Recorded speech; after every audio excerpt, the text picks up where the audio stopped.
Innalhamdulillahi nahmaduhu wa nasta'inuhu wa nastaghfiruh wa na'udzu billahi min syururi anfusina wa min sayyiati a'malina may yahdihillahu fala mudilla lahu wa may yudlil fala hadiya lahu wa asyhadu an la ilaha illallah wahdahu la syarika lahu wa asyhadu anna Muhammadan abduhu wa rasuluhu sallallahu alaihi wa ala alihi wa ashabihi ajma'in, amma ba'd.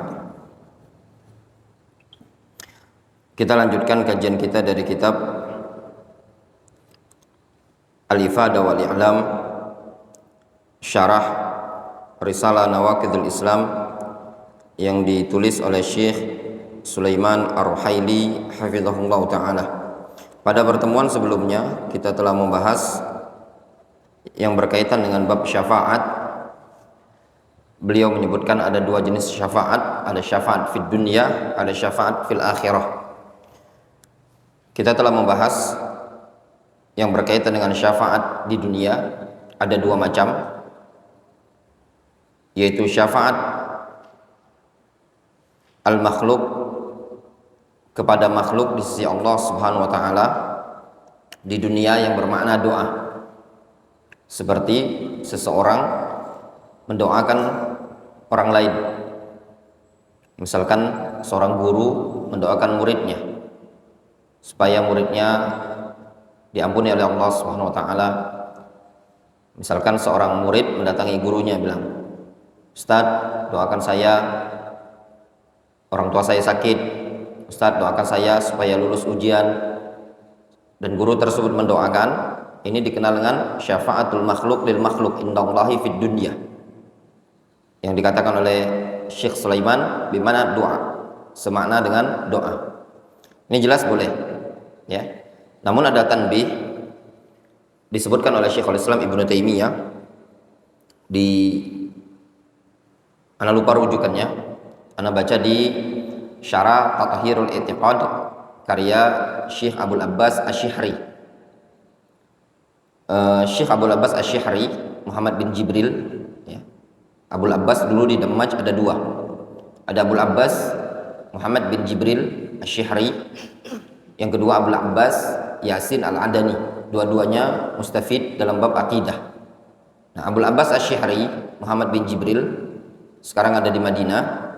Beliau punya kitab Syarah Tathhirul I'tiqad karya As-San'ani. Di buku itu, di syarah itu, beliau menyebutkan tentang penukilan faedah dari Ibnu Taimiyah, yaitu hukum minta doakan kepada orang lain. Hukumnya makruh, illa, kecuali niatan orang yang minta doa tadi adalah naf'ud da'i, untuk memberikan kemanfaatan kepada orang yang berdoa. Gambarannya gini, antum wandi, kalau semata-mata antum minta, Ustaz doakan, ini hukumnya makruh. Kata Ibnu Taimiyah, hukumnya makruh. Apalagi dalam bentuk sering, dikit-dikit minta doakan. Kenapa? Karena tindakan tersebut tidak dilakukan oleh para sahabat sering. Sahabat ada yang kadang minta kepada Rasul doa, tapi tidak sering-sering. Berbeda dengan kita, dikit-dikit nitip doa sama Ustaz, dikit-dikit nitip doa. Sama seperti minta itu lil hajah. Kecuali kata Ibnu Taimiyah, dia ada niatan untuk memberikan manfaat kepada orang yang berdoa tadi, supaya orang yang berdoa tadi mendapatkan pahala dari perbuatan dia. Doa ibadah bukan? Ibadah. Kalau seandainya dia berdoa sehingga ketika antum meminta doa kepada ana, Ustaz tolong doakan saya ya, niatan dalam hati antum supaya ana bisa mengambil manfaat. Ketika ana mendoakan antum, itu kan ibadah ana kepada Allah Subhanahu wa taala. Doa adalah ibadah. Nah, ini diperbolehkan kata Syekhul Islam Ibnu Taimiyah. Difahami? Kemudian yang kedua dari pembahasan yang sebelumnya, syafaat al-makhluk lil makhluk indal makhluk, itu yang di dunia. Syafaat seorang makhluk untuk makhluk kepada makhluk. Jadi berporos dari si A ke si B ke si C. Nah, untuk yang kita lanjutkan ya ikhwan, berkaitan dengan syafaat fid dunia tadi, syafaatul makhluk lil makhluk indal makhluk. Ini terbagi menjadi dua. Yang pertama ada yang hasanah, ada yang sayyi'ah. Ada yang syafaat yang baik, ada syafaat yang sayyi'ah. Fal khulasa ya ikhwan, ada buku PDF, antum kalau mau baca panjang lebar, bukunya bagus. Judulnya Asy-Syafa'ah wa Ahkamuha fi Syari'atil Islamiyah, karya Abu Umair Suhaib Al-Jazairi, ditakdim oleh Abu Mu'ad Husain Al-Hatibi Al-Yafi'i. Husain Al-Hatibi ini, Abu Mu'ad Husain Al-Hatibi ini ada di Aden, ya, ada di Aden. Buku itu secara global lumayan bagus, ya. Antum kalau mau baca panjang lebar tentang syafaat tadi, mungkin bisa baca buku itu tadi, ya. Ihala anak ke sana. Perbanyak membaca ya ikhwan. Ada waktu luang ketika anak safar kayak gini, antum gunakan waktu untuk belajar. Murojaah, baca qiraah. Kalau tidak antum latih untuk membaca, susah untuk mendapatkan kepandaian antum dalam melatih ilmu nahwu. Ilmu nahwu itu butuh dilatih. Seluruh urusan baik dunia ataupun akhirat butuh latihan. Pemanah, kalau dia latihan memanah terus, apa yang akan terjadi? Pandai dia memanah kan? Antum belajar bahasa Arab ini, kalau antum latih terus, antum akan terbiasa. Mungkin gambarnya saking antum pinternya tadi, itu kitab antum balik seperti ini, antum bisa baca. Nah, itu kalau udah terlatih. Tapi kalau antum belum terlatih, susah antum bacanya. Kita lanjutkan. Qala Syekh Sulaiman hafizahullah ta'ala, al-qismu tsani asy-syafa'atu fil akhirati. Inna rabbana al-jawwad al-karima yatafaddalu ala ibadihi bi syafa'ati ba'dihim li ba'din yaumal qiyamah. Jenis yang kedua, kata beliau, syafaat di akhirat. Sesungguhnya Allah Subhanahu wa taala, Rabbuna Al-Jawwad Al-Karim. Pertanyaan dulu sama antum. Ana tadi bacanya Inna Rabbana Al-Jawwad Al-Karim. Al-Jawwad Al-Karim. Kenapa dibaca Al-Jawwad Al-Karim? Wandi.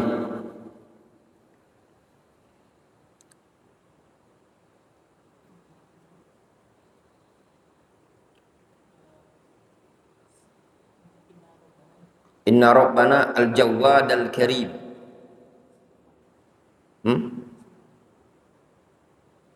Sifat dari mana?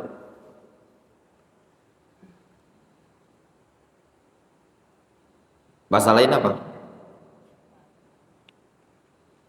Inna Rabbana Al-Jawwad Al-Karim. Antum katakan naat dari Al-Jawwad Al-Karimah.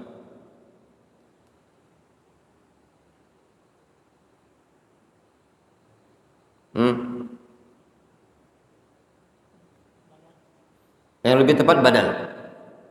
Inna Rabbana Al-Jawwad Al-Karimah. Sesungguhnya Rabb kita yaitu Allah Azza wa Jalla Al-Jawwad Al-Karim yatafaddalu ala ibadihi, memberikan anugerah kepada hamba-hambanya bi syafa'ati ba'dihim li ba'din yaumal qiyamah, dalam bentuk sebagian mereka bisa memberikan syafaat kepada sebagian yang lain di hari kiamat. Wa dzalika li ikramis syafi'. Yang demikian itu alasannya dalam rangka memuliakan asy-syafi', pemberi syafaat, atau dalam rangka memuliakan yang memberi syafaat. Asy-syafi', misalnya yang gini, Nabi kita Muhammad SAW bisa memberikan syafaat nanti di hari kiamat atas izin dari Allah Subhanahu wa taala. Beliau disebut asy-syafi'. Itu tujuannya, sehingga Allah Subhanahu wa taala menganugerahkan pada sebagian makhluk bisa memberikan syafaat kepada makhluk yang lain. Sebagai bentuk apa? Tujuannya ikramun lisyafi', pemuliaan terhadap orang yang memberi syafaat tadi. Wa naf'il masyfu'ilah. Yang kedua tujuannya memberi manfaat bagi yang disyafaati. Siapa yang disyafaati di sini? Pihak kedua. Ya. Ada asy-syafi', ada masyfu' lahu. Ya. Fallahu azza wa jalla la yahtaju ila syufa'a. Sebenarnya Allah Subhanahu wa taala tidak butuh kepada para syufa'a ini tadi. Para syafi' ini tidak butuh. Lakinnahu subhanahu min karamihi wa judihi yatafaddalu ala man syaa min ibadihi yaumal qiyamati bisyafa'ah.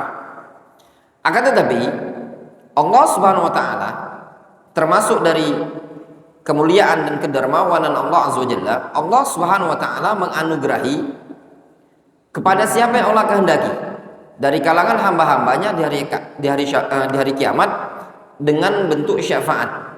Jadi Allah Subhanahu wa taala menganugerahkan nikmat, dapat memberikan izin kepada sebagian makhluk bisa memberikan syafaat sebagai bentuk apa? Tafaddul. Pemberian anugerah. Tujuannya apa? Wa dzalika li izhari ikrami syafi'. Yang demikian itu tujuannya untuk menampakkan pemuliaan terhadap asy-syafi'. Faham? Nabi SAW bisa memberikan syafaat apa tidak nanti di hari kiamat? Bisa, kepada seluruh umat manusia, dikenal dengan syafaatul uzma. Nah, Allah Subhanahu wa taala sebenarnya hakikatnya tidak butuh kepada syafi' ini tadi. Tidak butuh. Allah Subhanahu wa taala bisa langsung mengampuni hambanya. Tapi Allah Subhanahu wa taala mengangkat adanya asy-syafi', adanya perantara antara umat dengan Allah azza wajalla di hari kiamat, yaitu Nabi kita Muhammad SAW, sebagai bentuk apa? Pemuliaan terhadap Nabi kita Muhammad SAW. Li'annahu la syakka anna syafa'at asy-syafi' tadullu ala maqamin lahu indal masyfu'i indah wa li naf'il masyfu'ilah. Tidak diragukan lagi bahwasannya syafaat si syafi' ini tadi siapa? Pemberi syafaat, yang mensyafaati. Siapa itu? Yang mensyafaati? Ya, para nabi, para rasul. Tidak diragukan lagi syafaatnya dia itu menunjukkan kedudukan bagi dia di sisi masyfu' indah. Siapa masyfu' indah? Allah Subhanahu wa taala. Wa li naf'il masyfu'ilah, dalam rangka untuk memberikan manfaat kepada masyfu'lah. Sehingga di sini ada 3 komponen. Yang pertama asy-syafi', bahasa Arabnya asy-syafi'. Yang kedua al-masyfu'u indah. Siapa itu? Allah azza wajalla. Yang ketiga al-masyfu'u lahu. Siapa itu? Makhluk atau umat yang mau dibantu ini tadi. Jelas? Nyambung, Fazal. Asy-syafi', siapa syafi'nya? Siapa itu kalau di hari kiamat? Di antaranya Nabi Muhammad SAW. Ada yang kedua al-masyfu'u indah, yang yang dilobi bahasa kitanya. Siapa? Siapa Wandi? Hah? Allah Subhanahu wa taala. Yang ketiga al-masyfu'u lahu, yang mau dibantu. Jadi yang paling rendah siapa? Al-masyfu'u lahu. Perantanya disebut apa? Syafi'. Yang akan dilobi, tahu dilobi? Tahu? Yang akan dilobi siapa? Allah Subhanahu wa taala. Istilahnya apa? Al-masyfu' indah. Kemudian qawaidu fi syafa'ah. Qawaid fi syafa'ah. Al-qaidatul ula, asy-syafa'atu kulluha lillahi azza wajalla. Fala yamlikuha makhluqun mahma ala syarafuhu wa makanatuhu wa fasyafa'atu allati takunu yaumal qiyamah la tutlabu illa minallahi azza wajalla. Baca kitab ini penting ya, ikhwan. Ya. Mau benar, mau pelan-pelan, mau benar-benar. kajian kita ini terekam, streaming, ya. Di luar itu udah banyak yang nunggu. Salah baca, tuh antum dah digoreng habis-habisan. Anak lihat ada ustadz yang subhanallah digoreng dia. Mungkin antum tahu Ustadz Haris Abu Naufal, ya. Itu digoreng habis-habisan. Pembacaan masalah kias. Dia nyebutkan al-makis, makis. Yang sebenarnya makis, bacanya makis. Dibaca sama dia muqayyis. Itu luar biasa tuh. Di kontenin orang, ya. Ya, si Haris Abu Naufal Wahabi baca kitabnya kayak ini. Ya. Jadi antum betul-betul tolong belajar nahwu. Sekarang Ustaz-Ustaz Salafi ini, ya ini nasihat tentu ya. Yang dengar rekaman terserah, ya. Untuk kita semua berbenah, ya, belajar, ditingkatkan terus pelajaran bahasa Arab di pondok-pondok pesantren. Juga yang di Palembang ini juga. Mau di pojok Palembang, pojok sana, pojok sini, ini nasihat umum. Yang merasa terlibat dalam dakwah, ya, dan sebagai ustadz-ustadz Salafi, tolong belajar diperdalam lagi di pondok-pondok pesantren pelajaran nahwu, ya. Mereka tuh pinter ngerok. Orang-orang dari pondok-pondok maaf ya istilahnya pondok-pondok NU, dari pondok-pondok yang gontor dan yang lainnya kadang mempelajari. Kita jangankan, kita ini kan males kadang belajar nahwu kan. Masa kita, karena kita males ngaji kitab. Senangnya ikhwan itu kajian yang tematik, ceramah gini ini, nanti digulung-gulung, ya. Malulah.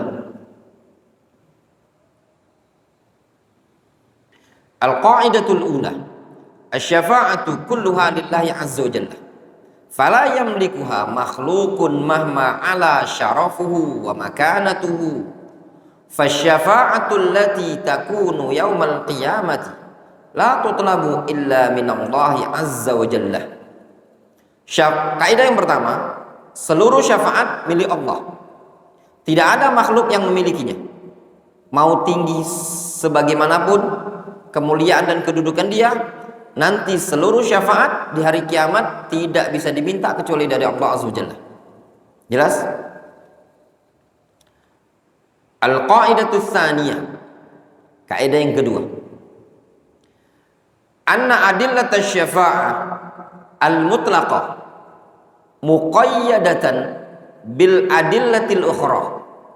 Yang kedua, syafaat yang mutlaqah itu ditakyid muqayyadah, diikat, ya, masih perlu dihubungkan dengan dalil-dalil yang lain. Fal adillatun nafiyah lisyafa'ah muqayyadatun bil adillatil musbata laha atau al musbita laha. Fal adillatun nafiyah, dalil-dalil yang meniadakan syafaat, muqayyadatun, diikat, bil adillatil musbitati laha, dengan dalil-dalil yang menetapkan syafaat tadi. Jadi kan ada syafaat yang ditiadakan. Jadi ada dalil-dalil yang menyebutkan tidak ada syafaat gitu. Dalil-dalil yang meniadakan syafaat itu semua diikat dengan dalil-dalil apa? Dalil-dalil yang menetapkan adanya syafaat.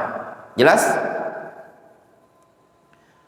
Wal adillatul lati fiha anna syafa'ah takunu liman qala la ilaha illallah aw liman qala la ilaha illallah yauman aw liman dzakarallaha yauman. Hadhi muqayyadatun bil adillati ala anna syafa'ata innama hiya li ahli tauhid liman mata la yusyriku billahi syai'an wa man lam yamut 'alal kufri. Kemudian kata beliau, dalil-dalil yang pada dalil-dalil tadi menyebutkan bahwasannya syafaat untuk orang yang mengucapkan kalimat la ilaha illallah atau untuk orang yang pernah mengucapkan kalimat la ilaha illallah walaupun cuma sekali, atau untuk orang yang mengingat Allah Subhanahu wa taala walaupun cuma sekali, ini semuanya diikat dengan dalil-dalil bahwasannya syafaat tersebut hanya khusus bagi ahli tauhid, bagi orang yang mati tidak menyekutukan Allah Subhanahu wa taala dan tidak mati di atas kekufuran. Jadi misalkannya gini, ketika antum ketemui ada dalil yang menyebutkan bahwasannya apa Wandi? Hah? Oh. Dalil-dalil yang menyebutkan seseorang ketika mengucapkan kalimat la ilaha illallah, atau pernah mengucapkan kalimat la ilaha illallah, atau pernah berzikir kepada Allah dengan zikir ini, contoh gimana setelah dengar azan, man qala la ilaha illallah asyhadu an la ilaha illallah wa asyhadu anna muhammadar rasulullah, man gimana hadisnya, kemudian dia selawat setelah azan ya, kemudian mengucapkan asyhadu an la ilaha illallah wa asyhadu anna muhammadar rasulullah, halat lahu syafaati yaumal qiyamah, gitu kan, dia berhak mendapatkan syafaatku di hari kiamat. Ini kan berkaitan dengan zikir tersebut, zikir setelah azan, bagi orang yang menjawab azan kemudian bersalawat kepada Rasul, kemudian mengucapkan asyhadu an la ilaha illallah wahdahu la syarikalah, Allahumma rabba hadhihi da'wati tamma wa salatil qaimah ati Muhammadan wasilata wal fadilah wa ba'athu maqaman mahmudan alladzi wa'ata. Membaca zikir ini keutamaannya itu apa? Halat lahu syafaati yaumil qiyamah, gitu kan, dia berhak mendapatkan syafaatku. Nah, ini semua berkaitan dengan permasalahan li ahli tauhid wa liman mata la yusyriku billahi syai'an wa man lam yamut 'alal kufri, dan orang yang mati tidak di atas kekufuran. Maknanya gini ya ikhwan, tidak bisa kita itlakkan. Ketika orang baca zikir tertentu kemudian dia berhak mendapatkan syafaat Nabi SAW, apakah dia berhak nanti di hari kiamat? Belum tentu, karena butuh kepada tauhid. Inti pokoknya ada di masalah tauhid. Kalau seandainya seseorang, sebagian orang ada yang bilang gini, kita perbanyak salawat untuk dapat syafaat dari Nabi SAW. Kalau seandainya dia memperbanyak salawat kepada Nabi SAW tapi ternyata ada pada dirinya syirik, bisa tidak dapat syafaat? Abu Zainul, kenapa? Kenapa? Karena syafaat itu dikhususkan kepada ahlu tauhid. Difahami? Kalaupun dia berzikir, berselawat dengan sekian banyak selawat dan zikir dengan sekian macam zikir, tapi kalau ternyata i'tiqadnya batil, maka tidak diterima, tetap dia dikatakan musyrik. Ada faedah yang disebutkan oleh Syekh Muhammad Al-Amin Asy-Shinqiti, ya, Muhammad Al-Amin Asy-Shinqiti rahimahullah ta'ala. Beliau menyebutkan, demikian juga disebutkan oleh Syekh Muhammad Jamil Az-Zainu, ya, Muhammad Jamil Az-Zainu, bahwasannya amal ibadah itu bisa diterima diantaranya dengan 3 syarat. Apa itu? Apa syarat diterimanya amalan? Ada 3. Ikhlas. Yang kedua, ittiba kepada Nabi SAW. Yang ketiga, Abu Zainul,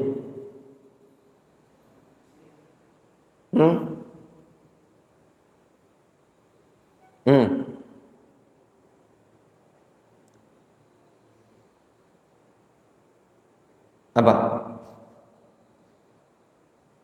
Antum punya buku Aqidatak min Kitab wa Sunnah, itu disebutkan.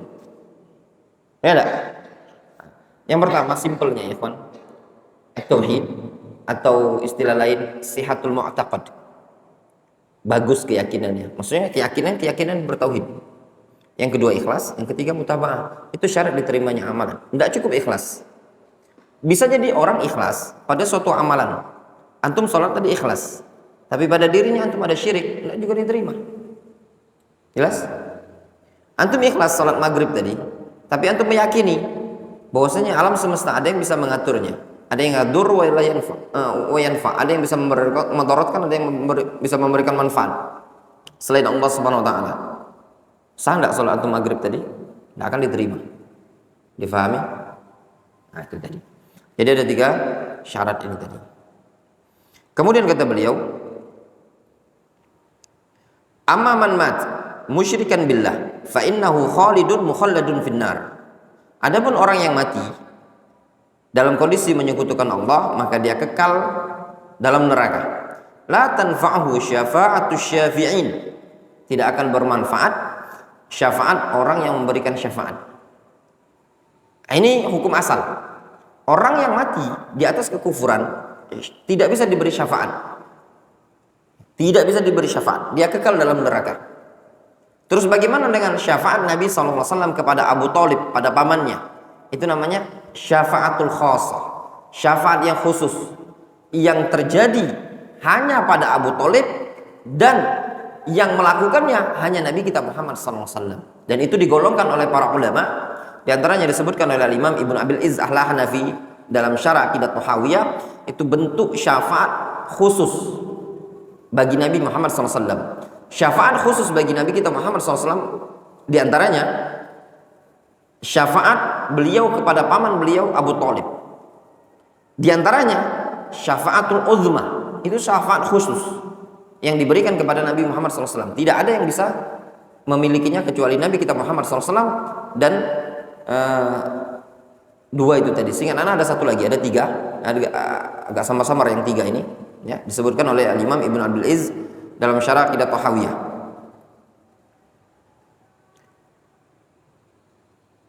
Wa man ata mukaffiran wa mata alaihi wa hakamna alaihi bil kufri bi ainihi.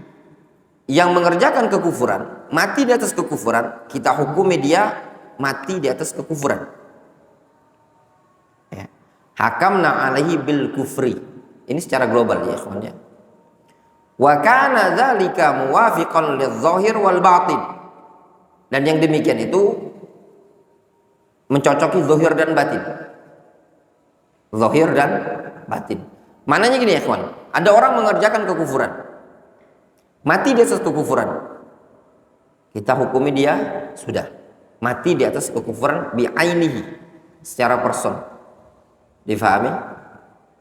Apabila muwafiqan lidh-dhahir wal batin. Muwafiqan lidh-dhahir wal batin. Ini lihat bahasanya Syekh Sulaiman Ruhaili, Dhabit.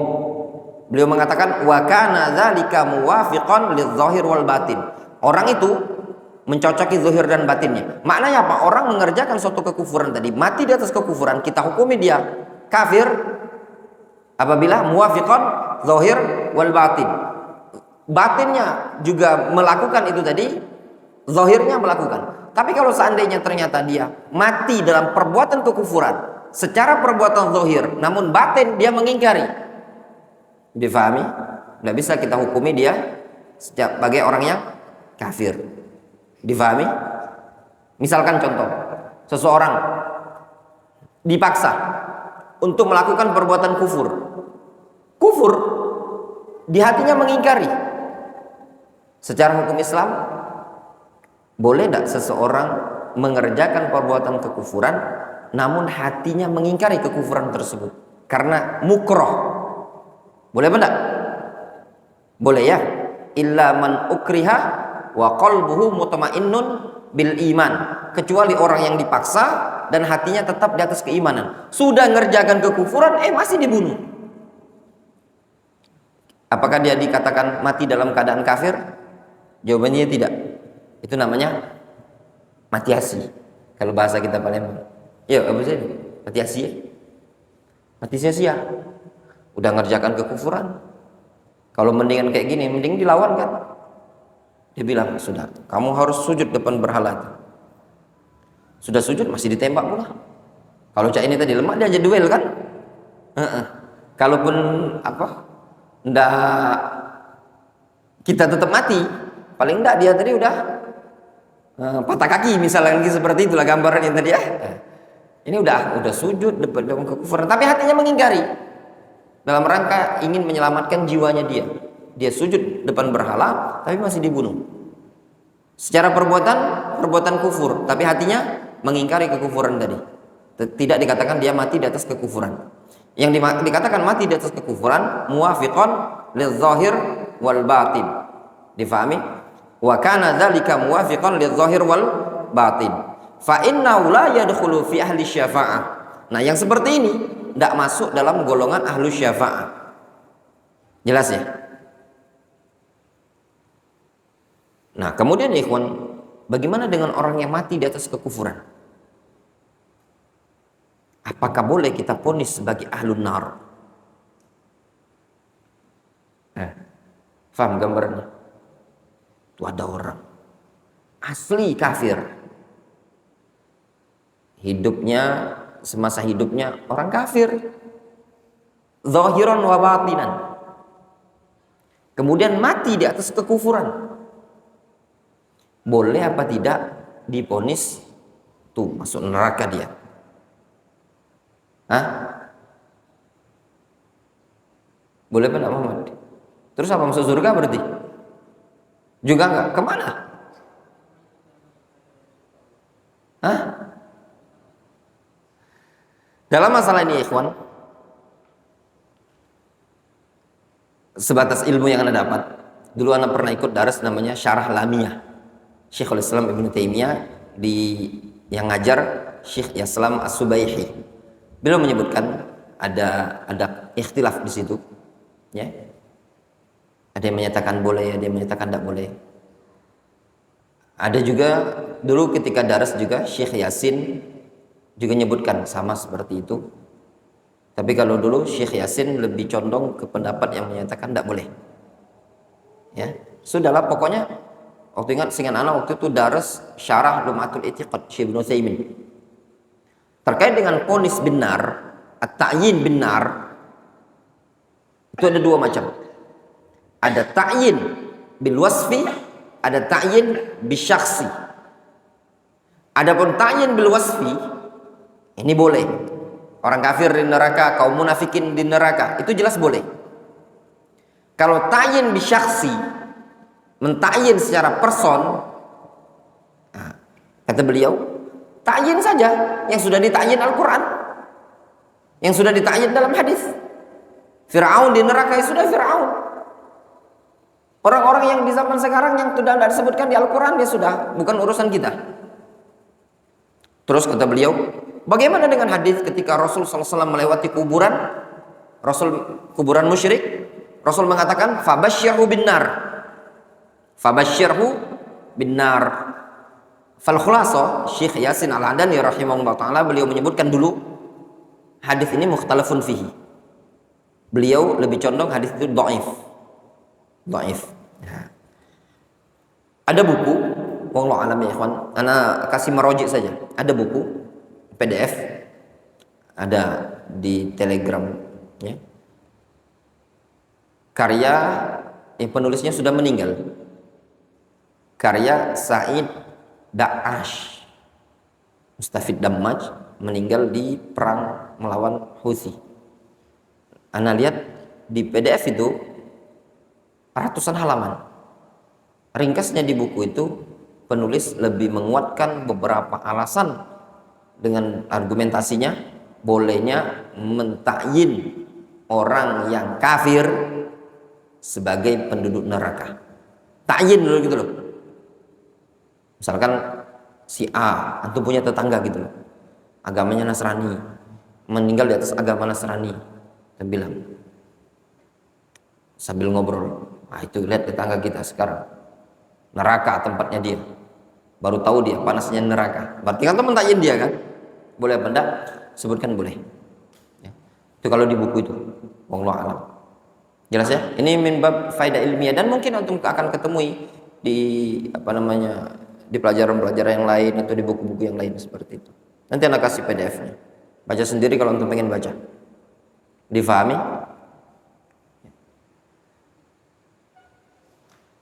Wallahu ta'ala a'lam bishawab, ya ikhwan.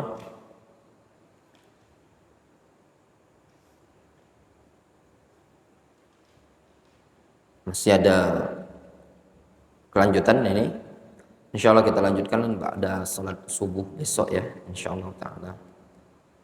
Wallahu taala. So mungkin kita cukupkan dulu sampai di sini. Naktafi bihadzal qadar.